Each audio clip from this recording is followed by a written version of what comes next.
أعوذ بالله من الشيطان الرجيم. بسم الله الرحمن الرحيم. ومثل الذين ينفقون أموالهم ابتغاء مرضات الله وتثبيتا من أنفسهم كمثل جنة بربوة أصابها وابل فآتت أكلها ضعفين فإن لم يصبها وابل فطل والله بما تعملون بصير. الحمد لله والصلاة والسلام على رسول الله من ولما بعد. کل جو آیت تلاوت کی گئی تھی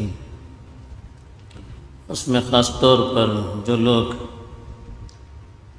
خرچ کر کے احسان جتلاتے ہیں، سامنے والے کو تکلیف دیتے ہیں یا لوگوں کے دکھلاوے کے لیے، شہرت کے لیے خرچ کرتے ہیں، ان کے اس عمل کو مثال کے ذریعے سے بتایا تھا کہ جیسے ٹیلا ہے، اس پر مٹی ہے، بارش برس جائے تو وہ مٹی ختم ہو جاتی ہے، کوئی فائدہ نہیں رہتا ہے. تو ایسے ہی ان کے عمل کا کوئی فائدہ نہیں ہوتا ہے.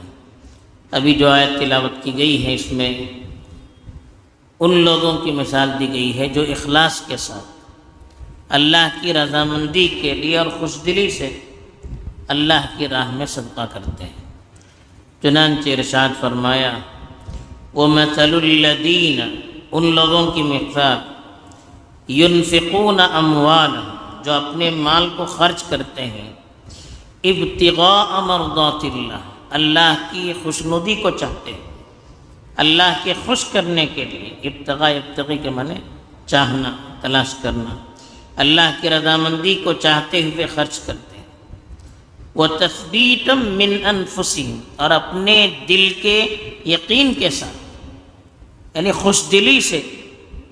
ایک تو اللہ سے ثواب کی امید کر کے خرچ کرتے ہیں اور دوسرے دل سے بھی خوش رہتے ہیں اور یقین رہتا ہے ان کے دل کے اندر کہ میں جو بھی عمل کروں گا اللہ کے لیے کروں گا تو اللہ تعالیٰ اس کو قبول کریں گے اور اس کے بدلے میں اللہ تعالیٰ آخرت میں بڑا اجر دیں گے.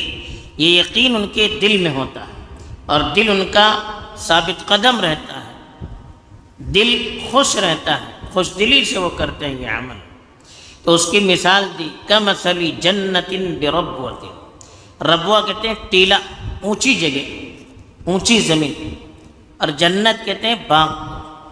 اس باغ کی طرح جو اونچی زمین پر، اونچی زمین پر جو باغ یا کھیت وغیرہ ہوتی ہیں اس کے اندر خوبصورتی بھی ہوتی ہے اور زرخیزی کے اعتبار سے بھی وہ دوسری زمین کے مقابلے میں بہتر زمین ہوتی ہے. کہا کہ کمثل جنت بربوۃ، اس باغ کی طرح ہے اس کی مثال جو ٹیلے پر ہو، اونچی جگہ پر ہو. اصابہا وابل، وابل کہتے ہیں موسلادھار بارش، جس پر موسلادھار بارش ہو جائے یعنی زیادہ بارش ہو جائے. فآتت اکلہا ضعفین، اکل کہتے ہیں پھل، جو پھل آتا ہے درختوں میں اس پھل کو اکل کہتے ہیں، کھانے کی چیز، اور ضعف کہتے ہیں دگنا، ڈبل. فآتت اکلہا ضعفین، تو اس کا پھل دگنا ہے. اب دگنا زائد ہونے کے اعتبار سے بھی ہو سکتا ہے یا سال میں 2 مرتبہ اس کے اندر پھل نکلنے کے اعتبار سے بھی ہو سکتا ہے. تو بارش زیادہ ہونے کی وجہ سے پھل بھی اس کے اندر دگنا آیا، بہت زیادہ آیا. فَإِن لَّمْ يُصِبْهَا وَابِلٌ فَطَلٌ، اگر موسلادھار بارش نہ ہو تو تل کہتے ہیں پھوار، رم جھم جو تھوڑی تھوڑی بارش ہوتی رہتی ہے مسلسل، سرسروچے، اس کو تل کہتے ہیں. اگر موسلادھار بارش نہ ہو تو پھوار کی وجہ سے بھی اس کے اندر پھل آتا ہے. مطلب یہ ہے کہ جو باغ اونچی جگہ پر ہو، جب موسلادھار بارش ہو تب اس کے اندر پھل دگنا آتے ہیں.